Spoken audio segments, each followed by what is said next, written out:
I'm joined by Xunchao Zhang. He's a researcher in international relations and political violence at the University of Wisconsin-Madison. Obviously, relations between the United States and China strained during the 4 years that Trump was president. Biden also indicating that the relationship still strained to a degree. Where are things as they stand now, do you think?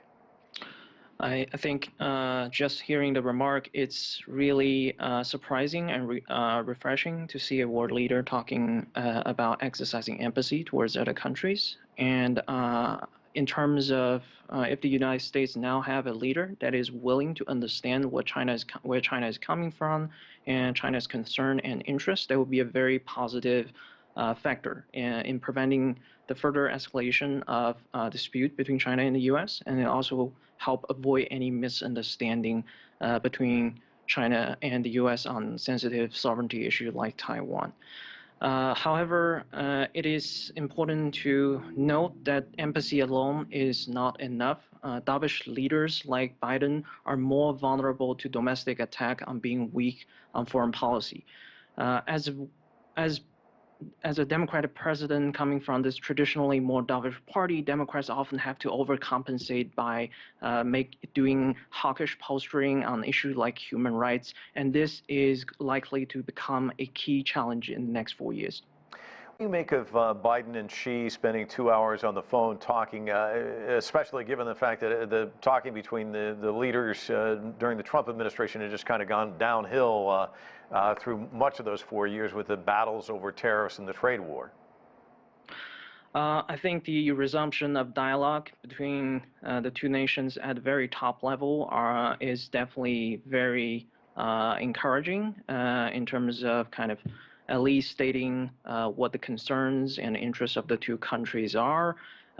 It is also kind of important to compare what the readouts released by the two governments and the length of the phone call, right? So if you look at the kind of readouts from the White House and even the readouts from the phone call between Secretary Blinken and Yang Jiechi, you see a lot of information targeting domestic audience about standing strong, standing tough to China. But if you see the much longer time in terms of the length of the phone call, it's pretty clear that the conversation substantively is more nuanced and meaningful.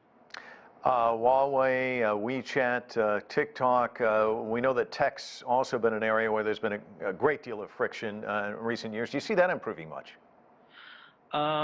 I'm a little bit more pessimistic about that. The reason for that is I see Biden administration, at least at the initial stage of his tenure, is going to focus almost exclusively on addressing domestic concerns.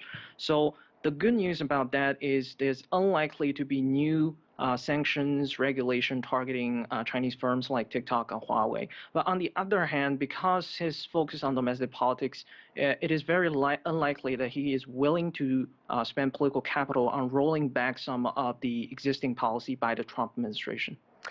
During the Obama administration, we heard a lot from President Obama saying that there are going to be areas where we compete with China, but areas where we can cooperate. Of course, the Paris Climate Accords, one example of that.